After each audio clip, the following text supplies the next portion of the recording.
সমুদ্র সৈকত বলতে আমরা সচরাচর কক্সবাজার এবং কুয়াকাটা সমুদ্র সৈকতকে বুঝি। তারপর যেটার নাম আমাদের মাথায় আসে সেটা হচ্ছে পতেঙ্গা সি বিচ। কিন্তু এর বাইরেও যে আরও কয়েকটি সি বিচ আছে এটা হয়তো বা অনেকেরই জানা নেই।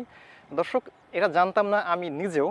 তবে আজকে হঠাৎ করে আমার এক কলিগের আমন্ত্রণে তারই বলার পরিপ্রেক্ষিতে আমরা ট্যুর প্ল্যান করে ফেললাম।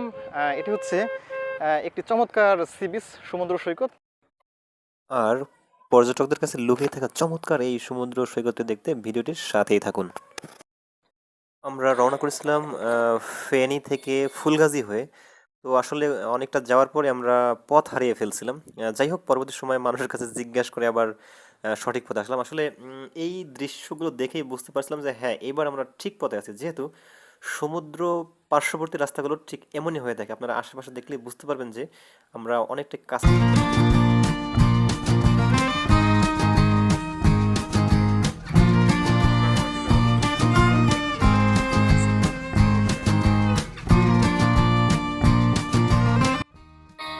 ছবির মতো সুন্দর চমৎকার এই সমুদ্র সৈকতের নাম কিন্তু এখন আমাদের জানা হয়নি। তো দর্শক, চলুন জেনে নেওয়া যাক এই সমুদ্র সৈকতের নাম। দর্শক, এটা হচ্ছে নোয়াখালী জেলার একদম দক্ষিণ প্রান্তে। নামটা যদি ভুল না করি আমি, এটার নাম হচ্ছে মুসাপুর ক্লোজার সি বিচ। তো আশেপাশের পরিবেশটা একেবারে খারাপ না অন্যান্য সমুদ্র সৈকতের তুলনায়। এটা হচ্ছে আমার পিছনে সমুদ্রটা। আপনাদের মনে প্রশ্ন আসতে পারে যে সমুদ্রের মাঝে আবার চর দেখা যাচ্ছে কেন? তো মূলত এটাই হচ্ছে এটার বিশেষত্বটা। এই সমুদ্রটা মূলত এই বঙ্গোপসাগরের শেষ প্রান্ত। এটা মাঝখানে যারা দেখছেন, এটা একটা মুহুরীর চর বলা হয় এটাকে। তো এই মুহুরীর চর এর পাশেই, এরপরে মূলত মেইন সমুদ্রটা।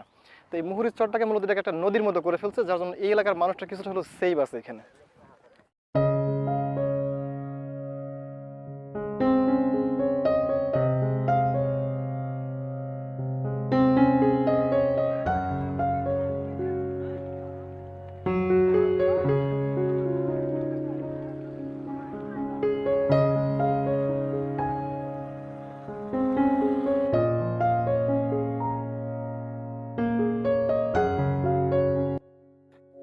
দর্শক, একদম সমুদ্রের টাটকা মাছ দেখলাম। আপনারা চাইলে কিন্তু আবার এই নৌকায় ঘুরতে পারেন। আসলে আমার ওঠার কোনো শখ ছিল না ওদিন। মূলত আশেপাশের পরিবেশটাই ঘুরে ঘুরে দেখছিলাম আমি।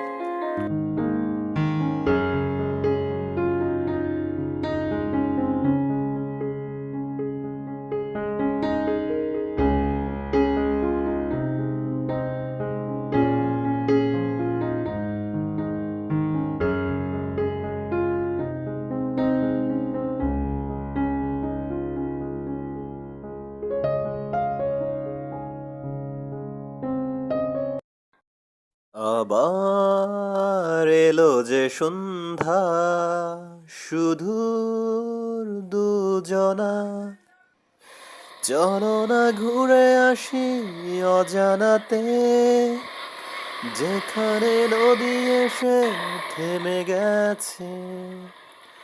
চলো না ঘুরে আসি অজানাতে, যেখানে নদী এসে থেমে গেছে।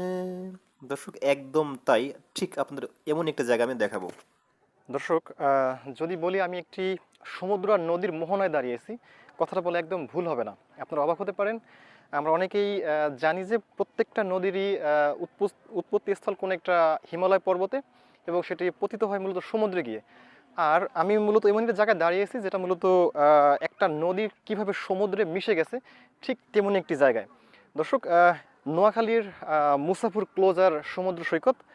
আমি মূলত একটু পিছন ব্যাক ফুটেজে চলে আসছি, তো মূলত এই মোহনাটা দেখার জন্য। দর্শক, এই যে যে জায়গাটি দেখতে পাচ্ছেন, এই হলো একটা নদী। এটি ঠিক এই জায়গাটা দিয়ে সমুদ্রের সাথে মিশে গেছে। এটার নাম হলো ফেনী নদী।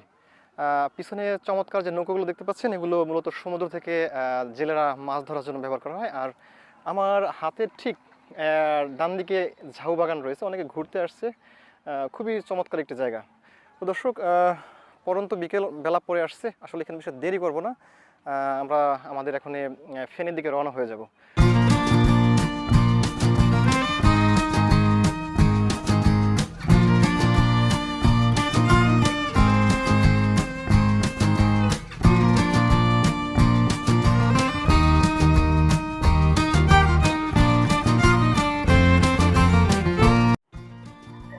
সন্ধ্যা, একটি নদীর সমুদ্রের সাথে মিশে যাওয়া এবং তার চারপাশে এই সন্ধ্যার ঝাউ বাগানগুলো সত্যি এক অপরূপ দৃশ্য সৃষ্টি করেছিল।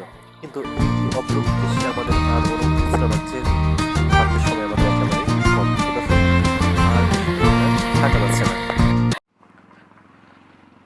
দর্শক, এখন আমরা চলে যাব। যাওয়ার পথে আপনাদের এই ঝাউ বাগানটি দেখিয়ে রাখছি। এই সমুদ্রের পাশেই চমৎকার বাগান। এটি উপকূলীয় রিজার্ভ ফরেস্ট, উপকূলীয় বন বিভাগ লেখা আছে। একটা সরকারি ছোট অফিস দেখা যাচ্ছে ওখানে। আজ শেষ করছি এখানে। দর্শক, যদি ভিডিওটি দেখে থাকেন এবং ভালো লেগে থাকে তবে ছোট্ট এই ফেসবুক পেজটি ফলো দিবেন এবং ইউটিউব চ্যানেলটাকে সাবস্ক্রাইব করে পাশেই থাকবেন।